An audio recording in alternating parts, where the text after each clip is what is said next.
Thank you so much. It is such a privilege to sit here and to experience this summit with so many fantastic leaders and to look back at where we've come. It was my honor to be a founding member of the WBC organization, to be the chair of the advisory council, and to now see 1,000 people join us in the conversation on how we can accelerate the pace to which we get to equal. Today, I am really honored to be joined by 3 leaders who, in my opinion, exemplify the type of leadership required to really get to parity. So first, we have a woman who's done it. Second, we have a woman who's creating opportunity and opening doors for many others. And third, we have a male ally. And so let me introduce Barbie Bigelow. So Barbie is the CEO of Emerald Growth Partners and a member of our WBC Advisory Council. She's a technology leader that's really beat the odds. She rose to the most senior technology positions in a Fortune 200. She's now, she's worked with private-owned companies. She's managed P&Ls, and she has reached the point where she is and continues to be a trusted partner in the C-suite. Carla Basquet is the Vice President of Strategic Events and the Speakers Bureau for IBM Corporation. She's a leader on IBM's corporate communication team. She provides strategic counsel and support to both IBM's executive chairman, CEO, and she drives senior executive placements in external events and media. So she's providing that visibility to up-and-coming leaders, which is so essential. So she really exemplifies and is putting power behind giving women who are rising in the C-suite the opportunity to see leaders who look like them in public place. And finally, Mike Miley is the leader of the U.S. National Security Professional Services team for Amazon Web Services. Prior to joining AWS, he was the Vice President and Chief Technology Officer at Leidos. He's a colleague of mine, as he has recently stepped up to chair the Male Allies organization within professional services, and is really leading his peers in understanding what it means to be an ally. So thank you all for being here, and I'm excited for this conversation. So technology, the technology industry, technology leaders, so many times are innovators that other industries follow, that other leaders follow. And so I want to start with a question that really focuses on what's happening today that you're excited about, that you feel will accelerate the pace in which we achieve gender parity. And Carla, I think I'm going to start with you. I'd love to hear what innovations you're seeing that you feel are going to drive momentum to equal. Thanks very much. And it's really an honor and a pleasure to be with all of you here today. I have been working with IBM for 24 years. And I can tell you that especially within the last 5 years, what I have seen in business is that data is really becoming the key to run your business and accomplish business objectives in a more sophisticated way. So at IBM, we've always been a data-driven company. All aspects of how we run our business, revolve around data. And that includes diversity. So our leaders, they look at diversity data on a monthly basis, and it's by business unit, and that is helping to drive continuous improvement. So my first tip for people who are listening is you really do need to have the data and have your leadership pay attention to it. And for us, we've seen an increase just in the last 2 years. We have 4.5% growth of women in leadership positions. And last year, of all the executive promotions that happened, women were 42% of those promotions. So I think that's significant. But the real innovation that I'm seeing is around artificial intelligence and how that can be applied to underpin progress. So I'll just give a few examples. One is in HR. Our HR team used Watson technologies, our AI technologies, to build a new platform that all managers in IBM have access to and are encouraged to use. It's called Cognipay. And we use that platform when it's time to make decisions about salary increases. So the platform allows us to look at internal data about how employees are performing, their metrics. It looks at their skills development. Have they been taking education? Are they improving their skills, their salary histories? But it also looks at external market data, and it looks at market scarcity, pay competitiveness. So, even algorithms to determine, is somebody likely to leave IBM? Mm-hmm. And I think this is a really powerful innovation because it's equipping managers with a new level of insight about their employees, but it's also helping them to overcome any unconscious bias that might exist. And mm-hmm. as a result, I truly believe that managers are able to make better decisions that are related to pay equity. So that's one example, but I'd love to hear examples from others on the panel as well. Mm-hmm. Barbie? Yeah, so your number one is my number one, Carla, and it is the data. No question, the data doesn't lie. And the other saying I do love is what gets measured gets done. So when you combine those two things and the advances that have been made, much to the credit of great iconic technology companies like IBM and AWS, it's pretty easy to collect the data and analyze it. And it's also pretty easy to have great visualization around that data. So there's really no excuse, right, for high-performing, mid-performing, low-performing, small, large companies to have that data available to them and then to set their targets and measure to those targets and have that information be transparent and available in the company. Now, it's a leadership challenge, right? When parity isn't there, to have the courage to put that data out there. When we all know that parity, doesn't exist almost anywhere today. But the data is available, and I think that the advances in that technology area is what I've seen even in the last 3 years is just a huge consumerization of that and the ability for that to be used by people who really aren't technologists to expose that data. I think the second thing that I would say in terms of technology that is really available to advance and accelerate what we're trying to do to get to equal and parity is around transparency and collaboration. And really the power of engagement across, the whole of an organization. Mm-hmm. And it really does even the playing field in my mind and allow leaders to be very authentic.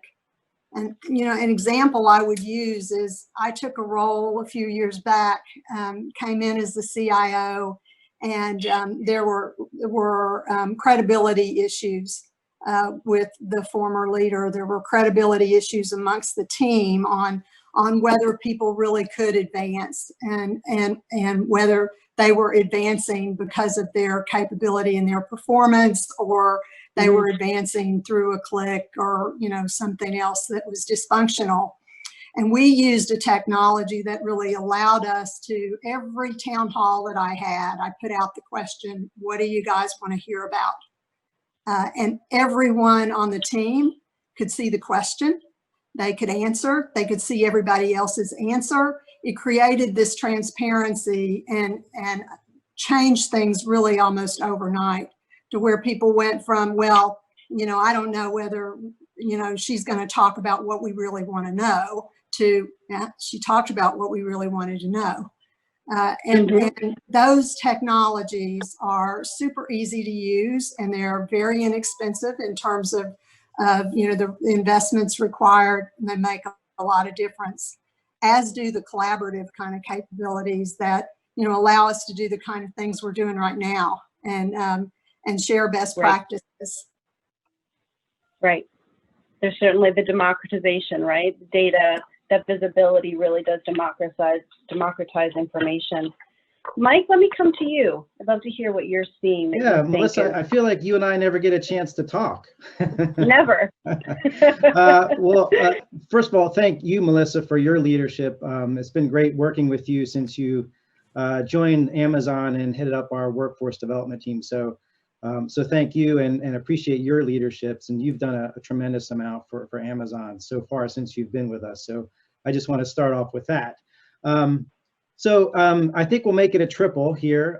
Metrics are definitely how we view ways that we can innovate within Amazon as well. And we refer to them as KPIs, right? Key performance indicators. And so you have to be very deliberate with your KPIs in setting goals. And we've done so to enable us to take actionable measures to increase diversity within our teams. And in terms of the three really key areas where we're leveraging KPIs is in career progression, in hiring, and recognition. And in the area of career development and progression, we're looking at one particular KPI that we weren't looking at before, and that is promotion velocity. And that's one area where we are seeing some stagnation for some female employees within the organization, and that KPI led to some other measures where we started conversations with the management teams to figure out, like, do we have the right career plans in place for these female leaders? And doing so, we're able to put together action plans for those employees that has really made a difference, giving them the exposure in some areas where the scope and the scale is at the next level. And that way, I think it's really important, because in some cases particularly in my business where we work with public sector, a lot of the work that we do is fairly sensitive. Some folks can be siloed within some areas within the organization, and if we're not exposing females to the scope and scale at that next level deliberately, I think that's a missed opportunity. So that's one area. The other area is in hiring. I think we all know this in the technology field. You have to have a robust pipeline of female candidates. And in some cases, the easy path is to just whatever, if they have the right skill sets, the hiring managers typically will create the loop for the person for the interviews, and that'll be it. But you have to, again, here, be very deliberate. What is the pipeline and the percentage that you have of female candidates within that pipeline? And if you don't have sufficient, then go back to recruiting and insist that you have a strong pipeline of female candidates. And the third area is recognition. And I think, and this is when, if you don't recognize what's going on in your organization and all the great work that the female leaders are doing, that's another missed opportunity. Just recently, I finished a really long week, and at the end of the day, I was like, let me just check my, the agenda of my monthly team meeting, and we had put just recently an area where we were recognizing employees for what they were doing, and there was a lot of female representation and some great work that they were doing for customers. And I think recognition is another really important area where sometimes, again, in our business, we can get siloed into the work that we're doing for customers and not sharing the successes that's going on. And acknowledging that within the teams, I think, is really important. And then it's well received, and it sets a great example for other women on the team, and it creates an engaged female workforce. And it also contributes to retention. So those are three areas that I'll just mention off the bat. I think that intentional interruption of behavior that plagues some women, which is be heads down, get your work done, and feel like it's gonna bring you success, that intentional interruption to make sure that we're recognizing what's happening is a really powerful catalyst for change. So let me shift to looking forward now, from your perspective, how should technology leaders drive collaboration to see change? Is there a best practice that you recommend? And I know we've hit on some already, but Carla, I'd like to come back to you and have you build on some of the best practices that you're seeing. Sure. So, I'm really fortunate. I've been able to work with Ginny Rometty as our CEO for the last 8 years, and I directly have supported her. And she really has been driving collaboration in one specific area that I want to talk about, and that is education. And it gets back to my comment about the pipeline, right? So Ginny has been looking at what can we do for women even before they enter the workforce, and then all the way through to getting them to the C-suite. And I think her focus on education is really because it's truly a business necessity to get more women who have technical skills entering the workforce. It is about creating that pipeline of women who have the 21st century skills that are going to be required to drive businesses forward. Technology is at the core of all businesses today. And, even looking at IBM, we have more open positions than we have candidates with the skills who can fill them. So, one key insight that she had this very early on, and I think she talks about it frequently in public appearances. She really came to understand that you don't need a 4-year college degree to be successful in technology. And she even coined a term. She talks about new collar workers. So you're not a blue collar worker or a white collar worker, you're a new collar worker. And she launched a program with educators and with some of the government officials, people like governors, to create a whole new model for education in high school. And it's called P-Tech. And I want to share it today because this is not proprietary to IBM. We have been encouraging other business leaders and companies to step up. And what P-Tech does, P-Tech stands for Pathways in Technology, Early College High Schools. Basically, the P-Tech model pairs a private company with a public school. And the public school engages, and this is a public high school, it engages with a community college to offer grades 9 through 14 education. So instead of just going to get your high school degree, by the time you finish with P-Tech, you get an associate's degree. And there's no cost to that associate's degree because it's being offered through the public education system.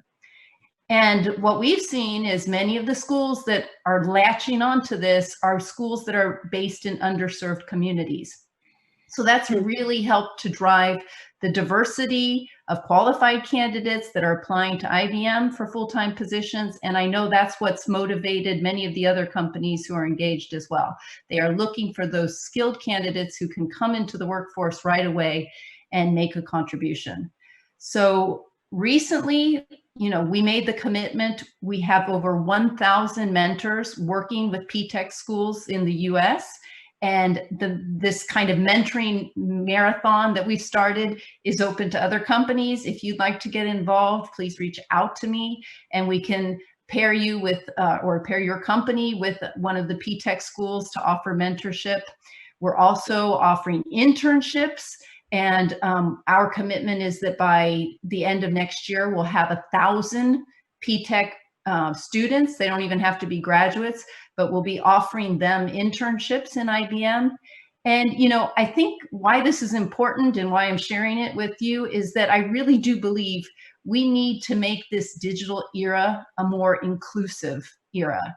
And we're not going to see women reaching the C-suite or the boardroom, unless we build the pipeline. And the pipeline needs to have 21st century skills that are going to make them shine and make them valuable to employers. So, I have other examples. We're working with the historically Black colleges and universities, bringing quantum computing to HBCUs, and we've formed a consortium of 13 HBCUs that are really focused on developing new STEM disciplines. And just a final thought, we've got lots of education with inside of IBM as well to help women who are mid-career and starting to get close to executive level, really advance and become leaders and attain the executive status. But I want to give a very special shout out to somebody in our audience, and that person is Becky Shambaugh.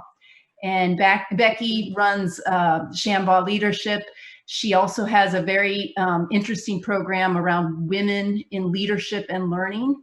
And I'm a proud graduate of Will. So IBM paid for me to attend Becky's training, and it's really helped me growing professionally, but also personally. And I'm so grateful to Becky because I know she continues to share her expertise with women from around the world. And she's not only encouraging professional development, but she's helping young women and not so young women reach their potential as executive leaders. So, those are a few examples to trigger new thinking. And I hope that inspires some of you to think differently about tomorrow's leaders and give them opportunities at every step of the way. Thanks. I like the, you're just challenging the status quo, right? It's all about relooking. Why are we doing it this way? Should we be doing it this way? Does it accomplish our goals? Which means it's always day one, which we talk about at AWS. So Mike, let me come to you. I'd love to hear what you feel like technology leaders should be doing to drive this change. Yeah, so I think the topic of collaboration is really key. So one of the big areas, for the university hiring, and that's the obvious choice for us in terms of collaborating with universities and creating the pipeline of talent into the organization that's going to support, the highly deep technical, technologies that we're running with Amazon Web Services. But the other one that's really been a real great source of collaboration is the military apprentice program. So we started, the military apprentice program within Amazon a couple of years ago. And what we found was, while there may have been some skill gaps of, former military coming out into industry, their leadership skills were through the roof. And so what we really like to do is sort of pair the skill sets that we're getting with universities with the military leadership candidates that were coming through, and we could form teams that would have sort of the individuals who were leading teams with the military background, and then having the university recent graduates with the skill sets. And by combining the two and putting them through a really rigorous training program, what popped out at the end was just mind-boggling. We had teams that both had the skill sets and the leadership and the customer-facing domain knowledge that we all needed to go to support customers, and that combination was just great. So that's one area of collaboration, and the military apprentice program was in collaboration with Department of Labor, who were strong supporters of this program. So working backwards from customers in that way, I think is a really great way to increase the diversity pipeline, because you're getting a lot of diverse background and experience from the military, and then you're getting the skill sets and diverse candidates and female candidates coming in through the university programs as well. So that was really highly successful and continues to be highly successful for AWS. The second area of collaboration is internally. And so one thing that we have so many different teams within AWS, and getting them to collaborate sometimes can be a challenge. We have customer-facing organizations, we have internal service teams, we have security teams, and the way that they collaborate is typically by narrative, right? So someone writes a paper, and then that paper turns into a really big think big idea. And what we've done is we found that the female leaders in the organization have some really great think big ideas. And by the mechanism of the narrative, getting the narrative in front of leaders and seeing the great idea that's coming forward and iterating on it, that type of collaboration is just fantastic. That is where a lot of the innovation is generated. And I think that has spurred a lot of new services and capabilities, you know, that would never have come up had not we started that narrative process and iterated on it from the very beginning all the way through development of new product and solutions. Excellent. Okay, Barbie, let me come to you. I'm actually very interested to hear what you think we should be doing in the future, because you've sat in the role that we're inspiring more women to get to. So, you know, I think what Carla and Mike have said has been spot on here. You know, we're so much better together, and the collaboration is really key. And you know, I guess I'm going to kind of tee off of RBG's quote around fight and get others to follow. And fight in a way to get others to follow. And, you know, look, I'd say that if I were really honest, earlier in my career, my goal was just to blend in. What I thought, if I just performed and excelled at everything that I did, that the biases would go away. But they didn't go away. And, you know, I can see today, my daughter sees the same bad behavior and the same lack of intentionality to bring women forward that was there when I started my career 25 years ago. So, you know, it's really, really important for us to partner and advocate and identify these biases and root them out. And I'm going to do a shout out here to a mentee of mine who's in her first internship, and her boss mentioned to her that they were going to hire another intern. And he said, you know, maybe it'd be a good idea for you to interview or be part of the interview group. And she looked at the slate and it was all men. And she went to her boss and she said, so why aren't there any women on here? So she did that fight and get others to follow in a very elegant and graceful way. And so it reminded me that, you know, you don't have to be an EVP, SVP. You don't have to have a title next to your name. We can all be leaders, and we really all need to do that. And we have to insist on succession plans and slates that develop and promote women, and be very deliberate about it. And you know, we heard a stat earlier that those slates were 18%, 25% women, and that's just not going to cut it. So, you know, we have to each really, and I know that's from being in the role, I know it's hard. You got a job to fill, and sometimes you just want the next warm body. But, you know, we have to fight against that and be very, very deliberate against it. And so it does mean that we have to step up, we have to speak up, and we have to take the seat. And it is not acceptable to hope that it's going to go away by being, you know, yourself a great performer and showing everyone that women can do the job. It's not enough. We have to take this on. And that means we've got to get to know our talent and the work that our talent is doing so that we can make those stretch assignments and create those opportunities. And we can identify the skills that people need. You know, as Carla was saying, that the skills aren't all academic skills that people need. And, you know, a couple of three that I know are really, really important and that I've seen really be beneficial for people. The number one thing is empathy. So, you know, helping your teammates, helping the people on your team, the people in the pipeline develop empathy. Frankly, you know, if you come up through a technical background, it might mean that you like black and white, and you might not be as empathetic, you know, naturally, but it is a skill you can build, and I've seen that happen. The other thing is business acumen. A lot of people who come up through the technical fields didn't get a lot of business in their training.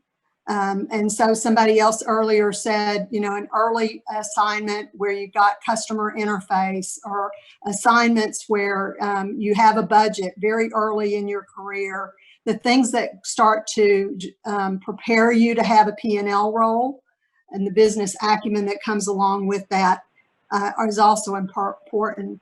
The third one, it might be surprising if you're coming up through a technical area, you might think tech savvy is obvious, but you know, sometimes we're siloed in an area and we don't understand how technology could apply and help even in our own everyday, right?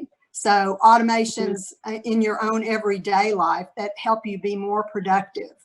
That's a level of tech savvy that you know, I think is a skill set that we need to encourage for everyone, including, you know, people who are in the pipeline for P&L roles or finance roles or any other role in an organization. Understanding how you can leverage technology is really a great superpower that I think is important. And I guess the last thing here, you know, might be a little bit provocative, but I'd say we have to fight against tokenism. It's really not progress when, you know, we believe that we can do a one and done. We have to have parity, and that means an equal number. You know, when we're talking about women, it means an equal number, right? The workforce is 51% women. So that's what we've got to do. The same is true for Blacks. You know, in America, it's 14% Black, I believe, today. So there's no reason why. There's just no reason why in technology we're not at that level. So those are some of the things that you know, I think as we really look to try to accelerate this and do better, that, you know, we've all got to commit to. Okay, thank you, Barbie. So we have 4 minutes left here before we transition. So 1 minute each. What is one thing that you personally are doing in the coming year to accelerate the pace to which women achieve parity? Let's start. Mike, you're on the top left corner of my screen, so I'm going to come to you first, and then Carla and Barbie.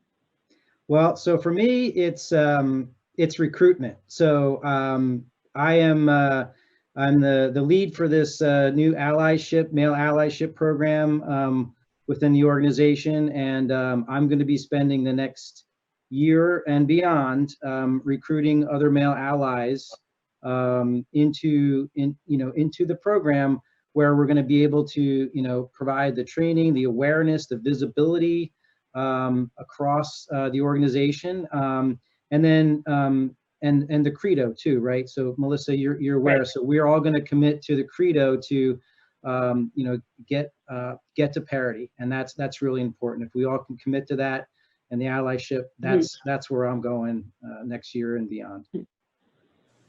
Excellent, Carla. My word is mentorship, and I am committing to mentor even more women, whether they be P-Tech students or women that are already advanced in their career development.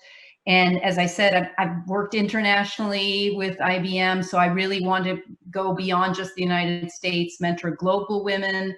And, you know, that's my personal pledge. But I'm also really looking forward to working with the WBC. So I've recently joined as on the advisory board, and I want to be able to work with this fantastic network of women to make progress. And I believe none of us is as strong as all of us, and I love the work that Edie is doing to bring all of us together.